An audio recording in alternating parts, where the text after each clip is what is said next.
جنگ صفین ایک مشہور جنگ ہے جو 37 ہجری میں حضرت علی اور حضرت معاویہ کے درمیان لڑی گئی۔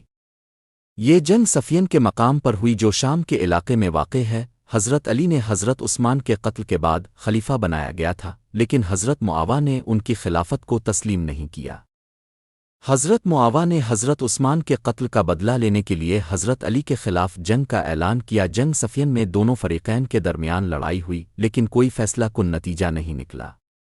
جنگ کے دوران حضرت علی اور حضرت معاویہ کے درمیان گفت و شنید ہوئی، لیکن کوئی معاہدہ نہیں ہو سکا۔ جنگ صفین کے بعد حضرت علی اور حضرت معاویہ کے درمیان اختلافات بڑھ گئے، جس کے نتیجے میں اسلامی ریاست میں تقسیم ہو گئی۔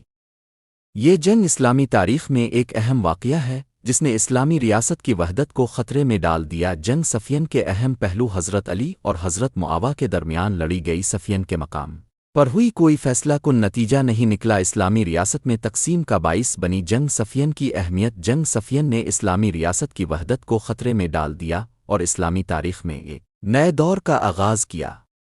یہ جنگ اسلامی ریاست کے اندرونی اختلافات کی وجہ سے ہوئی اور اس کے نتیجے میں اسلامی ریاست میں تقسیم ہو گئی۔